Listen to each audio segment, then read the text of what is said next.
नमस्कार, आप देख रहे हैं न्यूज चक्र। मैं अभिसार शर्मा। उत्तर प्रदेश में क्या हो रहा है उसके लिए मेरे पास शब्द नहीं है। हर हफ्ते उत्तर प्रदेश की कानून व्यवस्था पर मैं कार्यक्रम करता हूं। मुझे ऐसा लगता है कि यह सिलसिला शायद यहां थम जाएगा, मगर यह सिलसिला थमने का नाम नहीं ले रहा।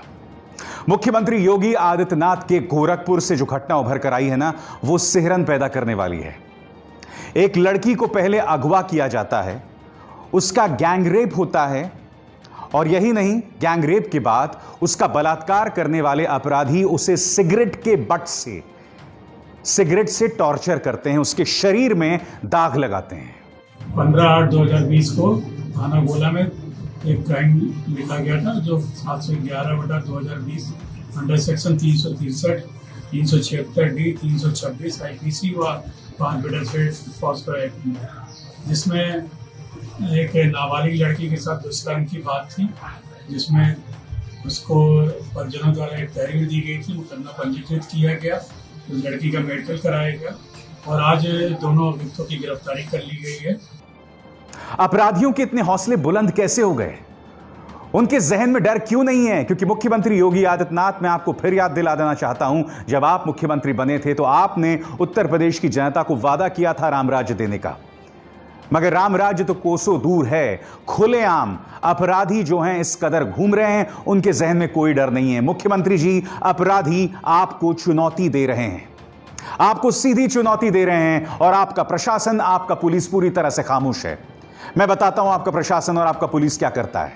आपका प्रशासन और आपका पुलिस निहत्तों पर हथियार उठाता है, पत्रकारों पर कार्रवाई करता है। आप सिर्फ वही कर सकते हैं। असली अपराधी आपको ठेंगा दिखा रहे हैं और आप कुछ नहीं कर पा रहे हैं। लखीमपुर खीरी की एक घटना याद है? यहां पर पहले एक 13 साल की लड़की का बलात्कार होता है। परिवार यह भी आरोप लगाता है कि उसकी आंखें तक निकाल दी गई थीं, उसके गुप्तांगों पर वार किया गया था। यह बात अलग है कि पुलिस कहती है कि सिर्फ बलात्कार हुआ था। उसमें अभी लड़की का पोस्टमार्टम हुआ, तो पोस्टमार्टम रिपोर्ट में रेप की पुष्टि हुई है। दोनों आरोपियों को पहले ही धारा 302 के तहत पुलिस ने जो है जेल भेज दिया है। इसमें चूंकि रेप की पुष्टि हुई है, तो धारा 376D की अभिवृद्धि की जाएगी। मगर सिर्फ ये एक बलात्कार तो नहीं हुआ है ना, बार बार इस तरह की घटनाएं सामने उभर कर आती हैं। मैं ये जानना चाहता हूं पुलिस से कि आखिर आपके पास क्या जवाब है? आखिर क्या जवाब है कि इस तरह से बार बार ये घटनाएं उभर कर आ रही हैं और आप पूरी तरह से नाकाम हैं? मैं आपको बताता हूं आप नाकाम क्यों हैं। क्योंकि ना जनता को आप पर विश्वास रहा है, और जनता जब आपके पास जाती है तो आप उसके साथ बेरहमी दिखाते हैं। उत्तर प्रदेश के वरिष्ठ पत्रकार ब्रजेश मिश्र ने अपने ट्विटर हैंडल पर यह वीडियो डाला है। ब्रजेश जी का यह दावा है कि एक किसान के कान पर पुलिस ने इतनी बेरहमी से मारा कि उसे सुनना तक बंद हो गया। मैं वीडियो आपको दिखाना चाहता हूं दोस्तों, आंखों में आंसू आ जाते हैं वीडियो देखने के बाद, और यह कहीं ना कहीं उत्तर प्रदेश की हकीकत बन गई है। देखिए ये वीडियो।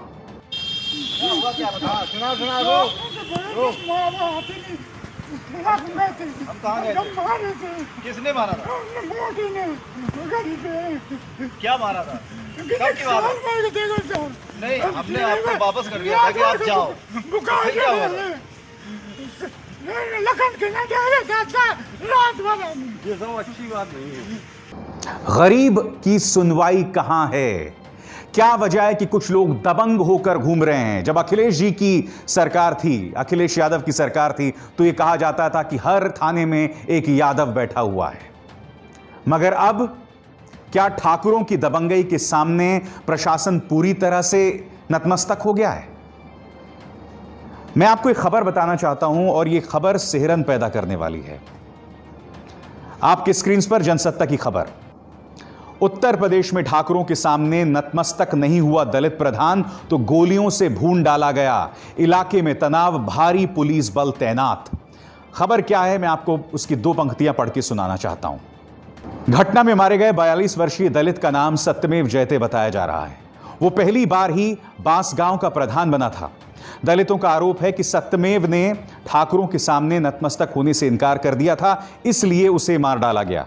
गौरतलब है कि आजमगढ़ के बांसगांव में ऊंची जाति के मुकाबले दलितों की संख्या करीब 5 गुना ज्यादा है। इसके बावजूद यूपी के अन्य जिलों की तरह यहां भी फिलहाल असल ताकत ब्राह्मणों और ठाकुरों की पकड़ में मानी जाती है। सिर्फ इसलिए कि उसने घुटने नहीं टेके इसलिए उसे गोलियों से भून डाला गया। क्या कानून का राज है इस प्रदेश में? और आज मैं पूछना चाहता हूं, पूर्व मुख्यमंत्री मायावती हैं कहां?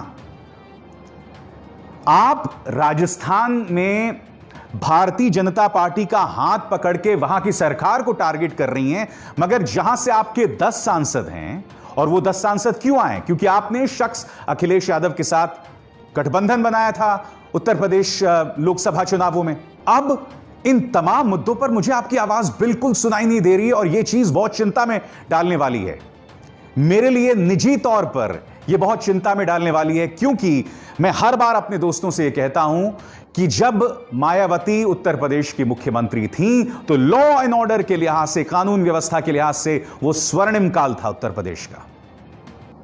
बाद में मूर्तियों ने, आपकी शायद अहंकार ने आपकी कुर्सी ले ली, वो एक अलग बात है, मगर लॉ एंड ऑर्डर के लिहाज से वो एक स्वर्णिम काल था। आज मैं पूछना चाहता हूं, क्या इस दलित का दर्द आपको दिखाई नहीं देता? मैं आपको बता दूं कि बात यहां नहीं रुकती है। यह खबर पढ़िए, बहुत ही सिहरन पैदा करने वाली है। प्रतापगढ़ के रानीगंज में बाप बेटे को भरी पंचायत में कुल्हाड़ी से काट दिया जाता है। बाप बेटे का नाम क्या है? दयाशंकर मिश्र और आनंद मिश्र। ये लोग अपनी जमीन के सिलसिले में गांव की पंचायत में इंसाफ के लिए गए थे और बीच पंचायत में दयाशंकर मिश्र और आनंद मिश्र को मौत के घाट उतार दिया गया। ये चीजें तो मध्ययुगीन काल में हुआ करती थीं। हम किस दुनिया में पहुंच गए हैं, किस वक्त में पहुंच गए हैं? योगी जी, क्या आपको ये तमाम चीजें दिखाई दे रही हैं या ये सिर्फ मेरी कल्पना है? मैं आपको बता दूं कि इस मुद्दे पर मुख्य विपक्षी दल समाजवादी पार्टी ने कड़े तेवर अपनाए हैं। क्या कहना है पार्टी के प्रवक्ता अनुराग भदौरिया का, आप खुद सुनिए। अविशार जी, उत्तर प्रदेश के अंदर में अपराध लगातार तेजी से बढ़ रहा है। इसकी सिर्फ एक ही वजह है कि उत्तर प्रदेश की सरकार, उत्तर प्रदेश की पुलिस नाकाम हुई है और उत्तर प्रदेश की सरकार लगातार जाति धर्म की राजनीति में व्यस्त है। उसकी जनता की कोई चिंता नहीं है और जिस तरह से करप्शन पुलिस के अंदर बढ़ा है, जिस तरह से पुलिस की सांठगांठ अपराधियों के साथ बढ़ी है, जैसे वीडियो आए हैं, उससे साफ जाहिर होता है पुलिस अगर अपराधी के साथ डिस्को करेगी तो अपराधी तो हो जाएंगे खिसको।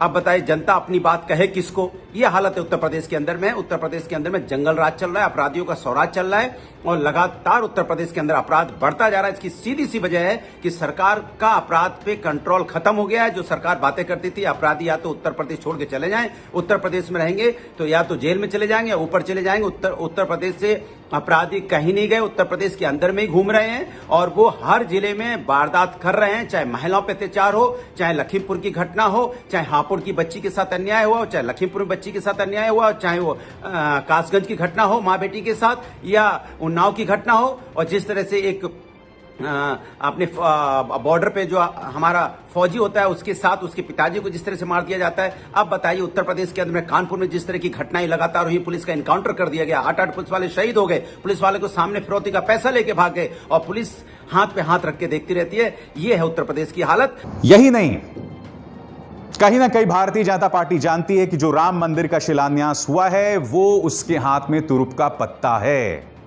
जी हां, उन्हें पता है कि अगर लॉ एंड ऑर्डर बद से बदतर भी हुआ तो हम उस युग में रह रहे हैं जब आम इंसान ने धर्म और राष्ट्रवाद का धतूरा चाटा हुआ है। हमने तो राम मंदिर शिलान्यास कर दिया, अब क्या जरूरत है हमें कुछ और करने की? उत्तर प्रदेश के अंदर में कोरोना का जो हालत है, जिस तरह से उत्तर प्रदेश के केसेस 1,30,000 से ऊपर हो गए और आपने देखा कि 2,000 से ज्यादा लोगों की मौतें हो चुकी हैं, जिसमें हमारे 2 कैबिनेट मंत्री भी शामिल हैं। आप अंदाजा लगा सकते हैं उत्तर प्रदेश में क्या भयावह हालत है अपराध की, तो आप जानते हो क्या हालत है। देखिए, अब जाति धर्म की राजनीति उत्तर प्रदेश में नहीं चलेगी। भारतीय जनता पार्टी कितनी भी जाति धर्म की राजनीति करने की कोशिश करे, उत्तर प्रदेश के अंदर में अब सिर्फ रोजगार की राजनीति होगी, विकास की बात होगी और महिला सुरक्षा की बात होगी। अगर इस पे सरकार बात करेगी तो ही इनकी जनता इनकी सुनेगी। अब जाति धर्म की राजनीति उत्तर प्रदेश में चलने वाली नहीं है, चाहे कितनी कोशिश भारतीय जनता पार्टी कर ले। उत्तर प्रदेश के अंदर में उत्तर प्रदेश की जनता इस बात को समझ चुकी है कि सिर्फ विकास के रास्ते से उत्तर प्रदेश का विकास हो सकता है, जाति धर्म के रास्ते से उत्तर प्रदेश का डेवलपमेंट नहीं हो सकता। अगर महिलाओं पर इसी तरह से अत्याचार बढ़ता रहेगा, इसी तरह से अपराध उत्तर प्रदेश में बढ़ता रहेगा, इसी तरह से उत्तर प्रदेश में अगर जंगल राज रहेगा तो उत्तर प्रदेश का विकास नहीं हो सकता। इसलिए लोगों ने तय कर लिया है अब जाति धर्म की राजनीति पे कुछ नहीं होने वाला। भारतीय जनता पार्टी की जाति धर्म की राजनीति अब नहीं चलेगी। लॉ एंड ऑर्डर आपके काबू में नहीं है, आप सिर्फ पत्रकारों को निशाना बनाते हैं। कोरोना को लेकर आपके हालात काबू में नहीं हैं। मैं बहुत दुख के साथ मुझे कहना पड़ रहा है कि महान बल्लेबाज चेतन चौहान, जो कि मंत्री थे योगी सरकार में, उनकी दुखद मृत्यु हो गई है गुड़गांव के मेदांत अस्पताल में कोरोना से। इससे पहले एक और मंत्री कमला रानी कोरोना से उनकी मृत्यु हो गई थी। बीजेपी के कई बड़े नेता जो हैं उत्तर प्रदेश के, वो कोरोना वायरस से प्रभावित पाए गए, संक्रमित पाए गए। हकीकत यह है और इस हकीकत से दूर मत भागिए। मैं आपको बता दूं कि कांग्रेस भी उत्तर प्रदेश की सियासत में खासी सक्रिय हो गई है। प्रियंका गांधी लगातार इस मुद्दे पर बयानात दे रही हैं। अब उनका फेसबुक पोस्ट सामने उभर कर आया जो मैं आपको पढ़ के सुनाना चाहूंगा। बुलंदशहर, हापुड़, लखीमपुर खीरी और अब गोरखपुर, लगता है इसी तरह की घटनाओं से यह साबित होता है कि महिलाओं को सुरक्षा देने में उत्तर प्रदेश सरकार पूरी तरह से विफल रही है। अपराधियों के मन में कानून का कोई डर नहीं है। उसी का परिणाम है कि महिलाओं के खिलाफ अपराध की विभत्स से विभत्स घटनाएं जो हैं सामने उभर कर आ रही हैं। पुलिस और प्रशासन ना तो सुरक्षा दे पा रहा है और ना ही उचित कार्रवाई कर पा रहा है। आप जानते हैं, जब मुख्यमंत्री योगी आदित्यनाथ का वो फलसफा आया था, ठोक देंगे, अपराधियों को ठोक देंगे, तब मुझे याद है कई फर्जी एनकाउंटर्स हुए थे और वायर के लिए मैंने कार्यक्रम किया था। पत्रकार नेहा दीक्षित की रिपोर्ट के कुछ इनपुट्स का मैंने इस्तेमाल किया था और उस आधार पर मैंने ये मुद्दा उठाया था कि देखिए, आप इस तरह से फर्जी एनकाउंटर्स नहीं कर सकते। अपराधियों को अगर आप मौत के घाट उतारते हैं तो एक अलग बात है, मगर कहीं ना कहीं मेरे दिल में यह लगता था कि अगर इससे अपराधियों के मन में खौफ पैदा हो जाए तो क्या यह बुरा है। मैं खुलकर यह बात नहीं कहता था, शायद आज मैं पहली बार कह रहा हूं, मगर अब क्या हो रहा है, हो सकता है आपके डर से, आपके इस ठोक दे के डर से कुछ लोग काबू में आ गए होंगे, मगर अब बाकी लोगों की दबंगई लगातार बढ़ रही है। आपका जो कानून व्यवस्था को दुरुस्त करने का जो दावा है ना, वो सिर्फ एक ढकोसला है, वो एक ढोंग है, वो सिर्फ सियासत है। उसके जरिए सिर्फ आप अपने वोट बैंक की राजनीति करते हैं, उसके अलावा कुछ नहीं। क्योंकि जो मैंने तमाम आपको मिसालें बताई हैं, पिछले 2 दिनों की मिसालें हैं। ऐसा नहीं कि पिछले कई अरसे से, लगातार पिछले 1 महीनों में आप नजर डालिए, आप सुबह उठते हैं और आपके सामने उत्तर प्रदेश की एक शर्मनाक या विभत्स घटना आती है जहां हमारी बच्चियों का बलात्कार हो रहा है, उनको मारा जा रहा है। पंचायत के अंदर इस तरह से दया शंकर मिश्र और उनके बेटे को मौत के घाट उतार दिया जाता है। एक दलित को इसलिए मार दिया जाता है क्योंकि उसने ठाकुरों के सामने सल्यूट नहीं किया, सिर नहीं झुकाया। आज ये आपका रामराज्य कैसे हो सकता है, मैं आपसे यह समझना चाहता हूं, कैसे हो सकता है रामराज्य। मगर मैं जानता हूं कि आपके जहन में थोड़ा सा भी डर नहीं होगा, क्योंकि आपके सामने भगवान श्री राम मंदिर का शिलान्यास है और आप उसी पर सवार होकर दोबारा सत्ता में आने की लालसा रखते हैं। मगर जिस राम राज्य का आप दावा कर रहे थे, आपका वो दावा सबसे ज्यादा खोखला साबित हो रहा है। पूछे उन तमाम परिवारों से जिनकी बच्चियों को इस बेरहमी के साथ बलात्कार किया गया। इन तमाम सवालों के पास आपके पास जवाब नहीं है, मगर न्यूज चक्र में हम ऐसे मुद्दे आपके सामने लगातार लाते रहेंगे। अभिसार शर्मा को दीजिए इजाजत। नमस्कार।